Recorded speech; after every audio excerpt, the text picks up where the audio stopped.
Bapak, Ibu, Saudara terkasih dalam Tuhan, hari ini saya akan menyampaikan firman Tuhan tentang 7 kunci dalam meraih kemenangan dan penuaian besar. Sekali lagi saya ingin sampaikan bahwa hari ini firman Tuhan, kita akan masuk Bapak, Ibu, Saudara tentang 7 kunci dalam meraih kemenangan dan penuaian besar. Saudara dan saya perlu mengetahui bahwa status hidup kita di mata Tuhan adalah orang yang lebih daripada pemenang. Katakan amin. Sekali lagi saya ulangi, status hidup saudara dan saya di mata Tuhan, not a loser, bukanlah pecundang, tetapi orang yang lebih daripada pemenang. Artinya apa? Artinya saudara dan saya sanggup mengalahkan pergumulan. Artinya saudara dan saya bisa melewati masalah. Artinya saudara dan saya akan keluar lebih daripada pemenang ketika kita diperhadapkan dengan tantangan kehidupan ini. Karena status saudara dan saya adalah orang yang lebih daripada pemenang. Dan yang selanjutnya saudara terkasih dalam Tuhan, Tuhan sudah menyediakan berkat-berkat yang luar biasa. Kesehatan, mujizat, keselamatan, dan lain sebagainya. Tugas saudara dan saya sebagai orang percaya tinggal sambangi, petik, dan tabur itu saudara. Tetapi saudara, ada banyak orang Kristen, ada banyak orang percaya, ironisnya dalam menjalani kehidupan ini, they lose about the situation. Mereka kalah dengan situasi Bapak Ibu Saudara. Yang harusnya kita menang. Yang harusnya kita menuai. Tetapi kita hanya bisa menjadi penonton. Dan bukan orang yang mengalami Tuhan. Harusnya saudara bisa mengalami kesembuhan itu. Karena itulah janji Tuhan. Saudara harusnya bisa memiliki keturunan. Karena memang firman-Nya beranak cuculah. Saudara harusnya bisa sukses. Karena Tuhan menjanjikan kamu kepala bukan ekor. Naik dan tidak turun. Tapi banyak dari kita nggak tahu how to-nya bagaimana. Gimana itu bisa terjadi? So hari ini 7 kunci dalam meraih kemenangan dan penuaian besar akan gereja sampaikan buat kita semua. Sepanjang tahun ini kita akan berbicara tentang kemenangan dan penuaian besar. Nah Bapak Ibu Saudara terkasih dalam Tuhan, kunci pertama dalam kita meraih kemenangan dan penuaian besar adalah berjalan bersama dengan Tuhan. Sama-sama katakan dengan saya harus belajar untuk berjalan bersama dengan Tuhan. Saudara dan saya harus mulai belajar berjalan dengan Tuhan. Don't walking with our understanding. Jangan pernah kita berjalan dengan pengertian diri kita sendiri. Kalau saudara tidak mau kecewa, kalau saudara tidak mau sakit hati, kalau saudara tidak ingin mengalami kegagalan, please listen this word. Jangan pernah jalan dengan pengertian kita sendiri. Berjalanlah bersama dengan Tuhan. Apapun yang akan terjadi di depan kita, sekali Yesus, selamanya Yesus. Tetap pegang Yesus sampai akhir hidup kita. Tepuk tangan bagi Dia. Mari kita lihat Bapak Ibu Saudara, 2 Samuel 5 ayat 19 sampai yang ke-25. Bertanyalah Daud kepada Tuhan, apakah aku harus maju melawan orang Filistin itu? Akan kau serahkankah mereka ke dalam tanganku? Tuhan menjawab Daud, majulah, sebab aku pasti akan menyerahkan orang Filistin itu ke dalam tanganmu. Saya stop sampai di sini. Saudara bayangkan, seorang panglima perang, seorang yang ahli dalam membunuh dalam medan peperangan, seorang yang diberikan gelar raja oleh Tuhan. Tetapi ketika dia menghadapi satu bangsa namanya Filistin, Daud tidak mengandalkan mahkotanya. Daud tidak mengandalkan tentaranya. Daud tidak mengandalkan jenderal-jenderalnya. Daud tidak mengalahkan seluruh pengalamannya yang mengalami kemenangan demi kemenangan. Tapi Daud saudara belajar merendahkan hatinya, belajar merendahkan dirinya. Bahkan dia bertanya kepada Tuhan, apakah aku harus maju melawan orang Filistin itu? Saudara, peperangan ini sudah terjadi berkali-kali oleh Daud. Dan selalu resultnya Daud yang meraih kemenangan. Tetapi lihatlah raja yang memiliki kerendahan hati di hadapan Tuhan. He asking God. Dia bertanya kepada Tuhan, saya harus serang mereka, saya harus bunuh mereka, saya harus bantai mereka, atau saya harus tetap tinggal di sini. Sorry ya untuk ngomong ini ya. Banyak orang Kristen, banyak anak Tuhan, banyak gereja Tuhan sok tahu dalam menjalani hidup ini, dalam menjalani pelayanannya, dalam menjalani bisnisnya, dalam menjalani dagangnya, dalam menjalani kehidupannya. Jalan dulu. Begitu sudah mentok, pintunya tertutup, begitu sudah gagal, baru dia datang ke gereja, baru dia tanya Tuhan, salah nggak? Nggak ada yang salah, tapi harganya mahal. Kalau kita bisa bertanya terlebih dahulu, kenapa kita harus tanya di belakang? Amin, Bapak Ibu Saudara. Ada banyak orang buka usaha itu rugi, bangkrut dan lain sebagainya. Karena kenapa? Karena mereka mengandalkan, mereka pikir mereka pintar. Mereka pikir mereka punya koneksi. Saya dekat kok sama pejabat di negara ini. Saya punya pengacara hebat kok. Akhirnya waktu persidangan kalah. Hakim memutuskan untuk tidak membela perkara A dan memenangkan si B. Akhirnya makan dalam. Akhirnya stres. Akhirnya kita mempersalahkan keadaan. Dan kita mulai tidak percaya dengan Tuhan. Firman Tuhan hari ini mengajar semua kita. Gereja ini juga. Berjalanlah bersama dengan Tuhan. Amin, Bapak Ibu Saudara. Ayat selanjutnya. Lalu datanglah Daud di Baal Perasim dan memukul mereka kalah di sana. Berkatalah Daud, Tuhan telah menerobos musuhku di depanku seperti air menerobos. Sebab itu orang menamakan tempat itu Baal Perasim. Saudara lihat ya. Orang yang bertanya sama Tuhan, bukan kekalahan yang Tuhan beri, tapi jalan keluar dan kemenangan. Pilihan ada di tangan orang percaya. Mau tanya Tuhan, mau berjalan bersama dengan Tuhan, atau mau so jago jalan sendiri. Ujungnya adalah kekalahan dan kegagalan. Pilihan ada di tanganmu. Tapi Daud lihat. Dan memukul mereka kalah di sana. Berkatalah ia, Tuhan telah menerobos musuhku. Artinya yang perang Daud atau Tuhan, Bapak Ibu? Daud atau Tuhan yang perang melawan Filistin? Seringkali kita so jago. Kita yang mau lawan masalah kita. Padahal Tuhan yang ingin mengalahkan masalah kita. Tuhan yang ingin menyembuhkan penyakit kita. Tapi kita seringkali, ya udah kita ke profesor A, kita ke dokter A, kita ke rumah sakit C. Bukannya nggak boleh saudara waktu sakit pergi ke rumah sakit, boleh. Tapi selalu saya katakan di mimbar kudus Tuhan ini, dokter itu hanya bisa mengobati, yang menyembuhkan adalah Tuhan. Tapi kita kita bodoh terus mengandalkan, oh enggak dia profesor dari Penang, mau dari Zimbabwe lagi, nggak bisa sembuh. Yang sembuhin Tuhan. Amin. Yang pulihkan Tuhan. Waktu saudara divonis kanker, waktu saudara divonis tumor, waktu saudara divonis ada kista, saudara tinggal datang sama Tuhan. Tuhan, aku sakit. Tuhan kan yang membuat hidupku. Tuhan yang menciptakan tubuhku. Seluruh organ tubuhku ini ada atas izin Tuhan. Jadi Tuhan yang sembuhkan aku. Dan ketika engkau melakukan hal demikian, gak mungkin Tuhan tutup mata, tutup telinga. Tangannya akan turun, menyembuhkan, mengangkat sakit kita. Tepuk tangan bagi Yesus. Orang Filistin itu meninggalkan berhalanya di sana.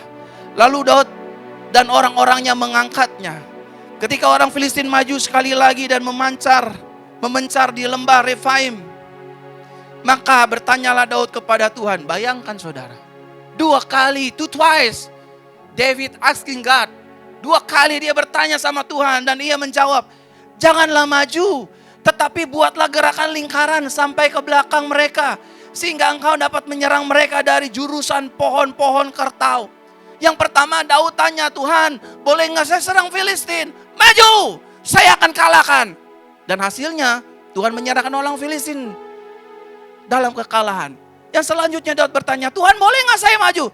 Jangan pernah maju, don't try. Jangan coba-coba melangkahkan 1 langkah pun kakimu. Karena kekalahan yang akan kau terima.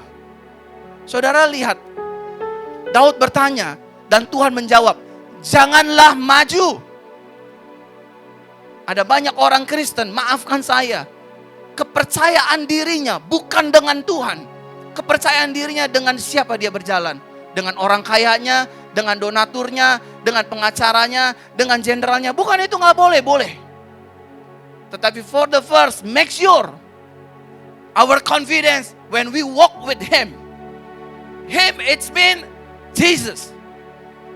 Amin. Saudara lihat baik-baik. Daud gak maju. Ada banyak orang Kristen sok tahu. Tenang Pak, saya punya jenderal bintang 2, makan tuh 2. Saya punya jenderal bintang 3, makan tuh 3. Saya selalu bilang di mimbar Tuhan ini, di atas langit masih ada langit. Di atas itu semua ada Yesus, ada Tuhan. Makanya aduh saya bingung kalau ngelihat anak Tuhan, ngelihat pendeta Tuhan, ngelihat gereja Tuhan tuh dependnya sama manusia. Bingung saya. Aduh gereja belum bayar listrik nih, kira-kira boleh kali ya telepon Ko Edi dulu ya, transfer 25 juta. Bingung saya sama gereja yang kayak begitu. Bingung saya sama pendeta yang kayak begitu.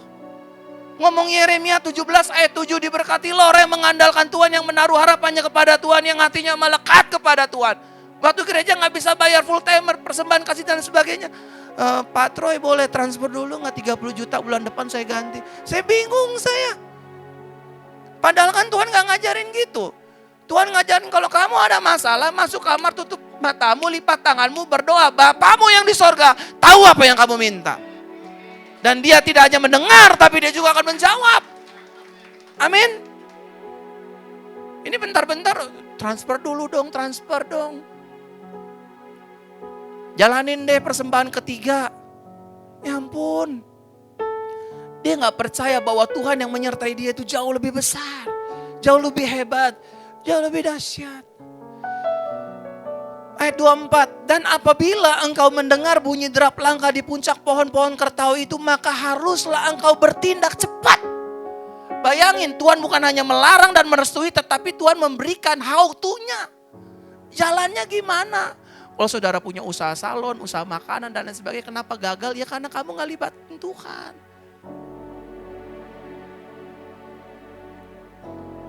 Maka haruslah engkau bertindak cepat, sebab pada waktu itu Tuhan telah keluar.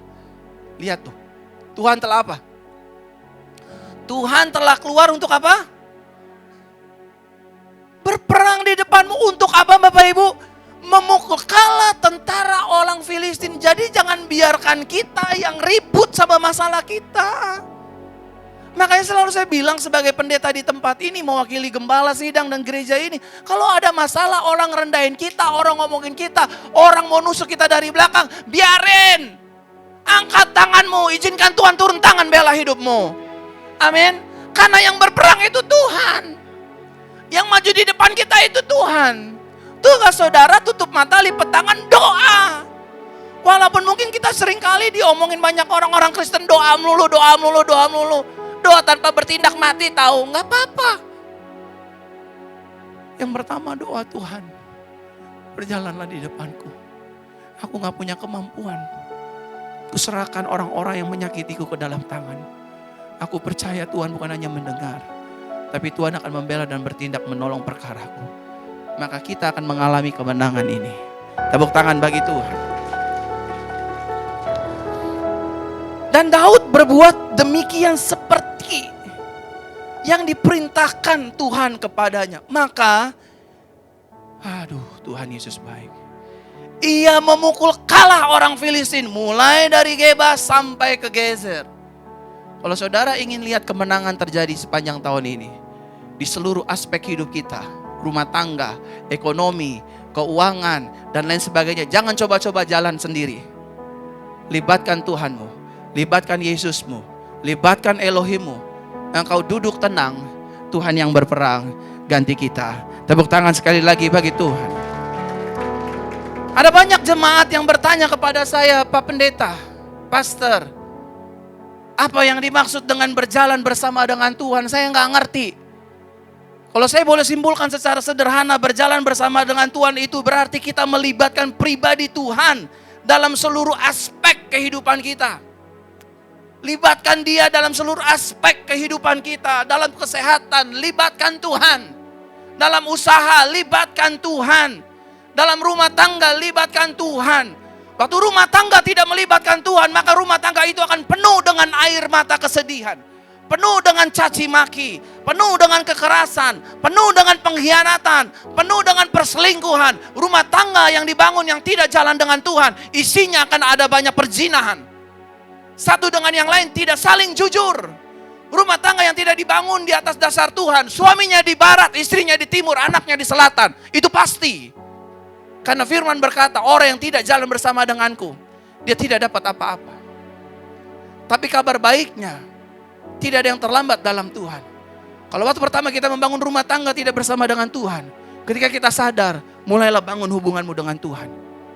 Suamimu atau istrimu pasti akan pulih dan akan kembali. Rumah tangga kita akan dimenangkan oleh Tuhan. Tepuk tangan bagi Yesus. Kalau bisnis saudara, usaha saudara, kerjaan saudara ingin melihat kemenangan, ingin mengalami penuaian besar, make sure libatkan Tuhan. Ya tapi pas saya cuma dagang kue kelontong di pinggir jalan. Libatkanlah Tuhan. Sertakanlah Tuhan. Saudara, orang yang besar tidak dihasilkan dalam satu malam. Setuju gak Bapak Ibu?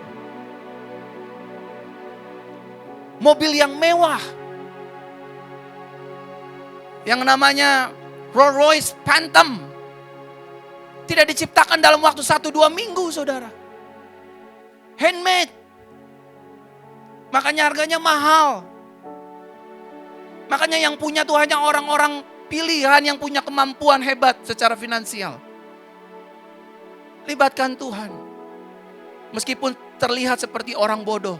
Tuhan lagi, Tuhan lagi. Tuhan lagi, Tuhan lagi. Saya mau bilang sama Bapak Ibu, kekuatan orang Kristen, kekuatan orang percaya terletak pada Tuhan.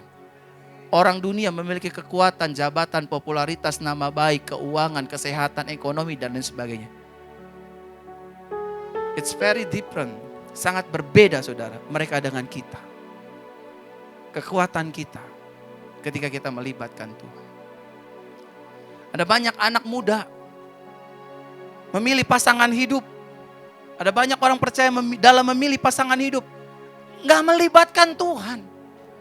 Jauh lebih mengedepankan perasaannya. Wah dia ganteng sih Pak, dia cantik sih Pak, dia anak orang kaya sih Pak. Saya cuma mau bilang, mungkin dalam masa pacaran perasaan diutamakan, tetapi nanti dalam masa proses pernikahan yang dituntut paling utama adalah tanggung jawab. Betul Bapak Ibu? Suami bertanggung jawab untuk menjadi imam yang baik. Istri harus bertanggung jawab menjadi penolong yang sepadan. Orang tua harus bertanggung jawab menjadi teladan yang baik bagi anak-anaknya. Dan anak-anak bertanggung jawab untuk menjalankan setiap perintah kebenaran firman Tuhan.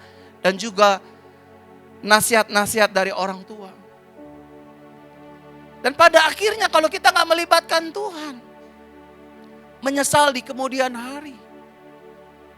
Berjalan bersama dengan Tuhan memiliki arti kita melibatkan pribadi Tuhan dalam seluruh aspek kehidupan kita. Nah saudara terkasih dalam Tuhan, modal utama hidup orang percaya untuk berjalan bersama dengan Tuhan bukanlah uang dan segala kemampuannya. Setuju gak? Modal kita nih dalam menjalani kehidupan ini bukan uang dan segala kemampuannya. Bukan segala kekuatan kita.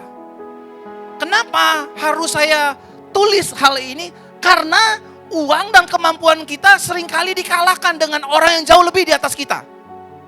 Setuju gak? Uang yang kita miliki nih, yang Ibu Elizabeth miliki, seringkali dikalahkan sama orang lain. Lu tinggal di mana sih? Lu naik apa sih? Ya ampun, gue yang punya Alphard 10 aja gak belagu, lo kayak belagu. Tuh, kalahkan kita kan? Kemampuan kita. Kita rasa kita pintar, kita rasa kita tahu semuanya. Di luar sana, saudara, ada orang yang botaknya sampai belakang saking pinternya. Benar saudara, jauh lebih pintar. Oleh karenanya, modal utama kita saudara, untuk berjalan bersama Tuhan, bukan uang. Bukan juga segala kemampuan kita. Ada dokter autoimun, saya dengar sakitnya autoimun. Saya dengar ada orang dokter jantung kena pengentalan darah. Saudara bisa bayangin. Bukan kemampuan dan uang kita. Nah Bapak Ibu, Pertanyaannya, apa modal utama hidup orang percaya pada saat berjalan bersama dengan Tuhan? Yang pertama adalah iman. Sama-sama katakan dengan saya, iman saya. Amin. Modal utama orang percaya dalam menjalani hidup ini bersama dengan Tuhan adalah faith, iman. Kalau saya boleh mendefinisikan secara sederhana, what is faith? Iman adalah kendaraan bagi hidup orang percaya untuk menggapai apa yang Tuhan telah sediakan melalui janjinya. Jadi ini iman, saudara. Di sana itu ada banyak janji Tuhan, kemenangan dan penuaian besar, kelimpahan, kesembuhan, mujizat, damai sejahtera, sukacita, dan lain seabrek-abrek yang milik Tuhan. Nah, bagaimana kita bisa menggapai itu semua? Saudara harus mengaktifkan iman sebagai kendaraan kita untuk kita bisa sampai kepada tujuannya Tuhan. Untuk memberkati kita, rumah tangganya penuh sukacita. Itu kendaraan kita. Kalau hutangmu mau dilunasi Tuhan, gak ada cara lain. Berimanlah kepada Tuhan.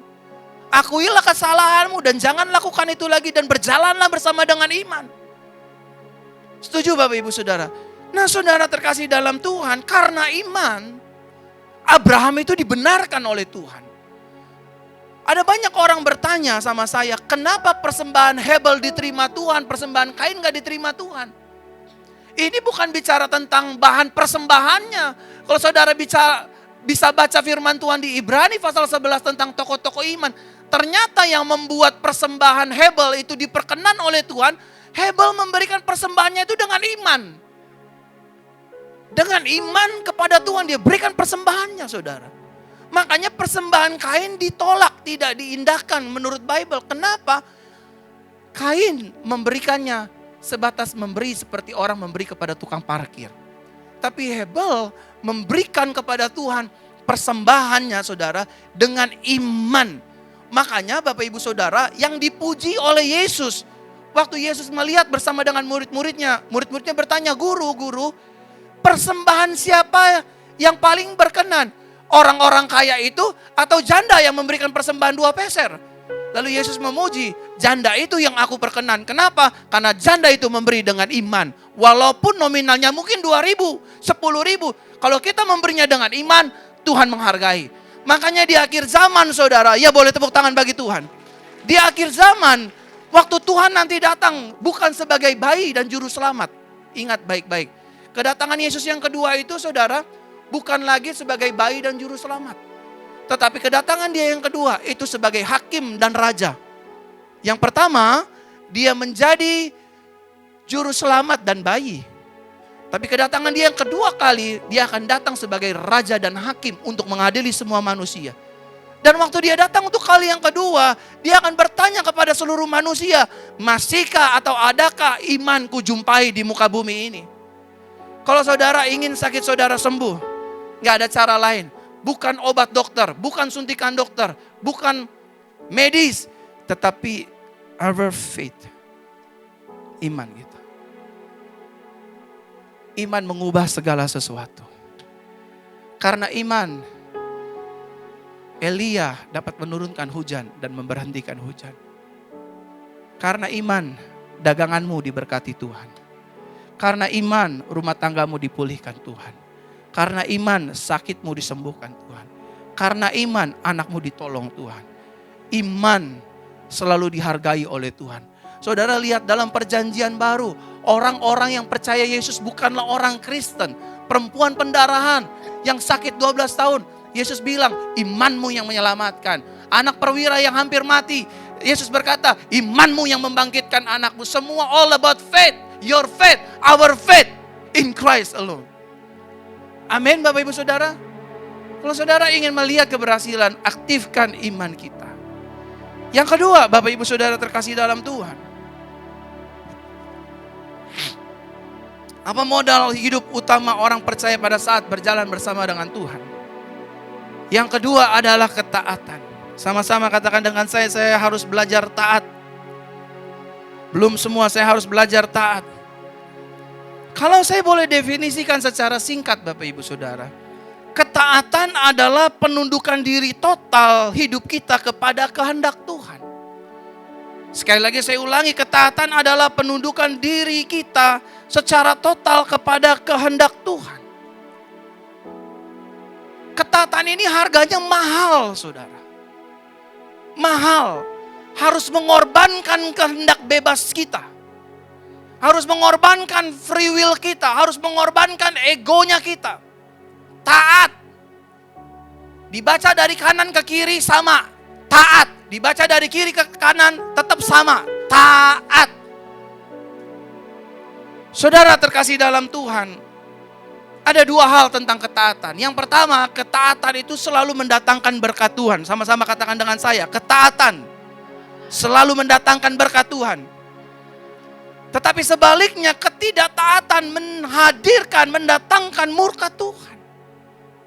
Betul kita sudah hidup di dalam anugerah Tuhan. Sekali selamat, tetap selamat. Tetapi buah dari ketidaktaatan itu selalu mendatangkan resiko demi resiko.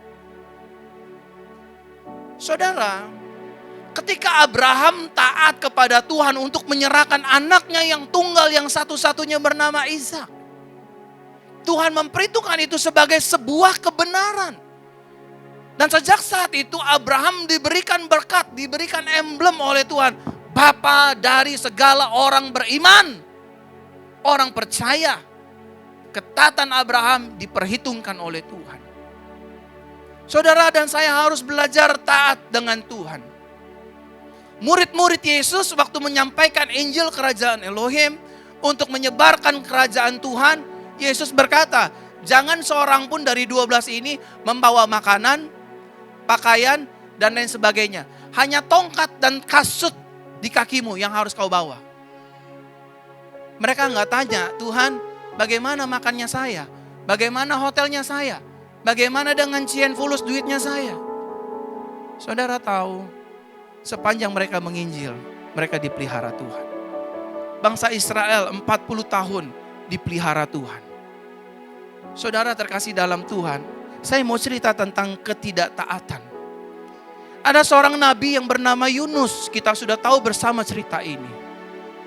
Tuhan hanya ingin bilang kepada orang yang hidup dan tinggal di kota Niniwe, Yunus, bilang sama mereka, bertobatlah, cukup.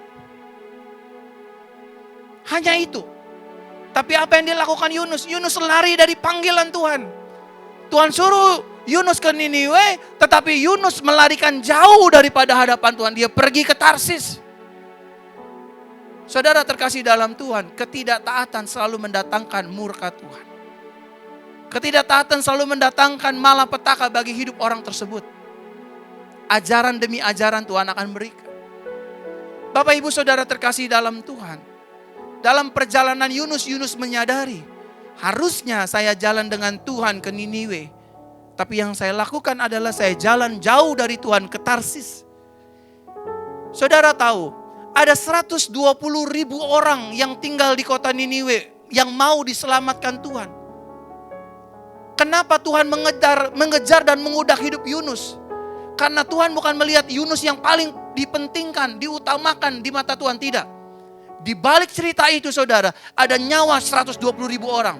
Karena bangsa Niniwe, kota Niniwe saudara, hidup seperti orang hidup di Sodom dan Gomora. Mengerikan sekali, kejahatannya sampai ke telinga Tuhan. Oleh karenanya, Yunus mendapatkan apa yang dia tabur. Ketika Yunus pergi dari hadapan Tuhan, Tuhan menghantam Yunus dengan peristiwa. Badai datang, ikan datang, dan lain sebagainya. Belajarlah taat saudara. Saudara, waktu gereja ini baru dimulai 1 tahun. Waktu saya setir mobil, tiba-tiba suara Tuhan datang kepada saya. Berhenti di pinggir jalan. Saya ingat di Cideng saudara, depan KFC Cideng. Dekat Petojo, saya ingat tempat itu, gak akan pernah lupa. 4 tahun yang lalu. Tuhan bilang sama saya, di tahun kelima gereja ini, 25 Desember 2023, kamu harus mundur jadi gembala. Aku sudah memilih gembala yang lain untuk membuat gereja ini jauh lebih maju dan berkembang. Secara manusia, saya gak mau saudara. Secara manusia saya tersinggung. Tapi saya tahu ketidaktaatan akan mendatangkan malapetaka bagi hidup saya. Tapi sebaliknya, ketika saya taat dengan Tuhan, saya akan melihat janji Tuhan terjadi atas hidup saya. Dan 25 Desember 2023 yang lalu, kita melihat semua, saya menyerahkan jubah penggembalaan kepada orang yang dipilih oleh Tuhan, yaitu Pastor Mega, istri saya, yang kebetulan istri saya. Saya tanya siapa orangnya, istrimu yang harus menjadi gembala gereja ini. Karena di bawah penggembalaannya, jemaat ini akan terus bertambah-tambah. Terus bertambah-tambah, dari kemuliaan sampai kemuliaan. Dan saya melakukan itu, saudara. Ketaatan itu saya lakukan. Meskipun saya harus merelakan kehendak dan ego saya. Karena saya percaya ketika saya taat, saya belajar untuk menundukkan diri saya di bawah tangan Tuhan yang kuat. Maka tangan Tuhan kuat yang sama itu yang akan mengangkat hidup saya. Tepuk tangan bagi Tuhan. Satu kali Bapak Ibu Saudara terkasih dalam Tuhan, saya ada di Karawaci. Waktu saya ada di Karawaci, saya gak sengaja, saya lagi jalan melewati lintas jalan Karawaci, saudara. Saya lagi ambil uang di ATM untuk bayar makan bersama teman-teman di restoran. Karena pada saat itu kebetulan saya yang lagi traktir. Waktu itu kejadiannya saya belum menikah dengan istri saya. Ya namanya masih bujang, uang banyak lah ya. Lumayan, puji Tuhan. Waktu saya di ATM, saya keluar, tiba-tiba Tuhan bersuara di hati saya. Verona, lihat ke kanan. Ada anak miskin susah butuh makan. Kamu harus tolong dia. Saya bilang, itu bukan anak saya Tuhan. Itu salah mama bapaknya, gak ngurus dia. Itu urusan dia sama aku. Urusan kamu sama aku. Hidupi anak itu. Kasih makan. Give the best offering for him. Keluarin semua yang ada di ATM-mu buat dia. Waduh. Saya bilang, bos, yang bayar restoran siapa? Gak ada KTP. Bayar. Bayar sekarang. Urusin tuh anak dulu. Balik ke ATM. Wah saya balik saudara ke ATM. Saya tarik semua. Saya bilang, Dek, kamu ngapain di sini? Lapar om, belum makan. Mau makan apa? KFC. Wah gaya. Bergaya dia. Saya anterin ke KFC. Pesen, Dek. Mau pesan apa? Itu. Dalam hati gue, wah tekor nih. Udah Dek, saya bilang Tuhan udah ya. Lalu Tuhan taruh di hati saya, belum. Dengerin apa dia punya mau. Waduh, kalau gitu besok-besok saya pura-pura duduk di pinggir jalan lah. Lapar. Siapa tahu ada orang yang di jamaah Tuhan juga kan? Lumayan cuan. Emang dia doang yang bisa, saya juga bisa. Nah saudara, singkat cerita saya bilang, Dek pulang ya. Om udah kasih, Tuhan udah kasih kamu makan lewat om. Saya bilang gitu sama anak ini. Gak mau om harus antar saya pulang. Dalam hati gue, emang gue kakek lo. Mau saya gituin gitu kan. Tapi saya ingat, tetap belajar obedience, taat. Jangan berontak. Oh ya udah. Saya bilang, ya lu rumah lu di mana? Di Gading Serpong om, jauh. Terus naik apa maunya? Naik taksi. Oh jangan, kemahalan saya bilang.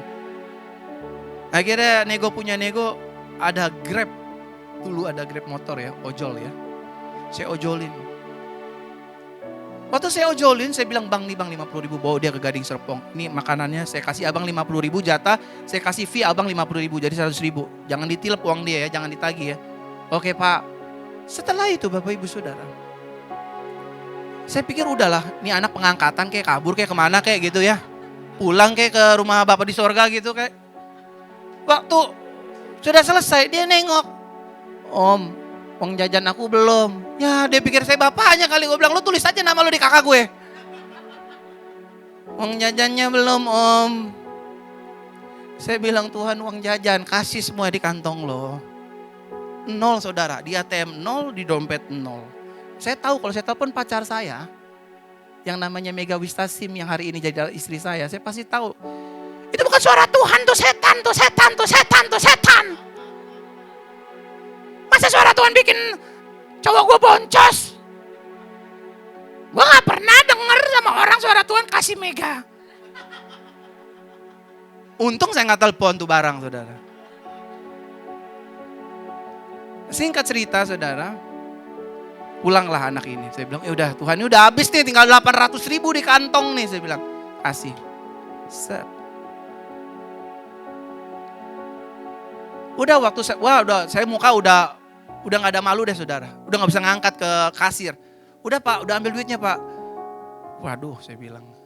Ini tinggal jam nih satu-satunya nih. Masa saya mau, Tuhan malu lah pendeta gade-gade jam, saya bilang. Udah nih face to face nih sama kasir. Ya Pak tagihannya 1.200.000. Tuh kan Tuhan habis kan. Tagihan gini, tapi udah ada yang bayar Pak. Tadi ibu-ibu di pojok sono. Bener, mana orangnya?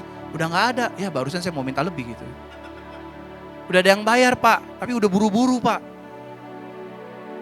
Secara manusia gak mungkin. Secara Tuhan itu mungkin. Saudara harus belajar taat. Saudara, ada satu isu di gereja yang sangat menjadi polemik. Isu itu namanya perpuluhan. Dan ini menjadi bumerang keras bagi orang percaya.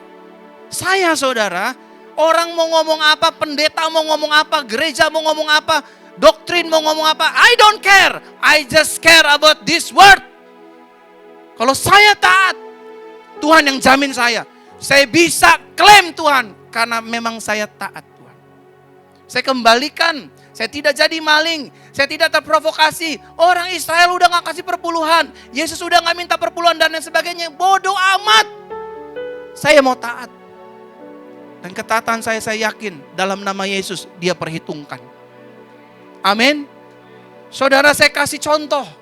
Kalau saya baik sama Ko Edi, saya baik sama Ko Edi, saya baik sama Ko Edi, saya baik sama Ko Edi, terus saya baik sama Ko Edi. Masa dia jahat sama saya? Maafkan saya, anjing aja, anjing saudara, anjing yang gak punya hikmat, yang gak punya pikiran Tuhan, tahu bagaimana cara membalas budi kepada yang miara. Itu anjing saudara. Apalagi Tuhan. Kalau kita taat, kita kembalikan, kita berikan persembahan, kita datang ke gereja, kita berdoa, kita puasa, kita taat. Terserah gereja mau ribut doktrin, pendeta mau ribut doktrin, itu urusan lo sama Tuhan. Urusan gue taat, kembalikan perpuluhan, kasih persembahan, datang ke gereja, angkat tangan, beriman, maka ketaatan kita akan menghasilkan mujizat bagi kita. Tepuk tangan yang meriah bagi Yesus. Saudara, jangan mau diseret-seret sama pengajaran. Nongol di TikTok, nongol di Instagram, udah gak berlaku, terserah. Saudara, saya gak pernah jadi maling di rumah Tuhan. Pastor William itu saksinya. Saya gak pernah ambil persembahan saudara, saya gak pernah ambil perpuluhan saudara. Tuhan yang ngomong, kamu harus taat Verona, jangan pakai uang gereja, itu bukan uang kamu, itu uang aku. Saya khotbahnya mau nangis nih saudara. Saya bilang sama Tuhan, Tuhan tapi saya pengen punya uang. Tapi bukan dengan cara itu. Meskipun ada banyak pendeta, ada banyak hamba Tuhan, banyak gembala pakai uang gereja. Tapi itu bukan uang kamu. Itu uang jemaat, itu uang Tuhan. Dan saya taat sampai hari ini saudara. Saya taat. Ketika saya diberkati Tuhan, Tuhan bilang itu buat gereja. Saya masukin saudara 100 juta. Ketika saya diberkati Tuhan bilang lagi itu punya gereja. Saya masukin 50 juta. Itu buat gereja 20 juta. Semua. Saya gak ambil uang saudara. Saya gak curi uang Tuhan. Saya mau taat saudara. Mungkin orang di luar sana bilang, saya pendeta naif. Saya pendeta yang bodoh. Tapi saya mau taat. Saya tidak akan ambil uang saudara. Demi Tuhan di mimbar Tuhan ini. Dari awal gereja berdiri. Saya gak ambil uang jemaat. Bahkan saudara. Tahun 2017.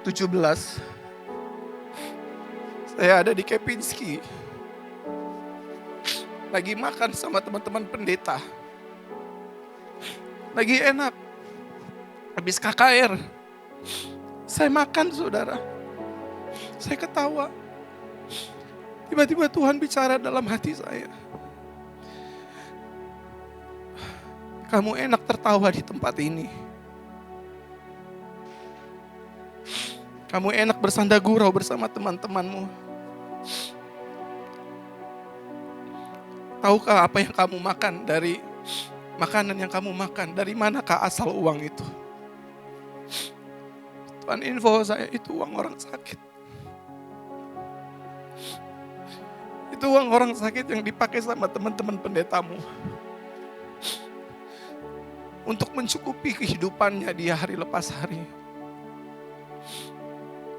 Saat itu saya muntahin semua makanan yang saya makan, steak yang saya makan. Yang harganya 500-700 ribu saya muntahin, saudara. Setiap ibadah kesembuhan kami dapat uang 300 juta, 200 juta, 90 juta. Tuhan bilang sama saya di toilet, kamu sedang berdiri di atas penderitaan orang. Itu uang orang sakit, itu uang orang kanker, itu uang orang tumor. Kamu menyalahgunakan jabatanmu.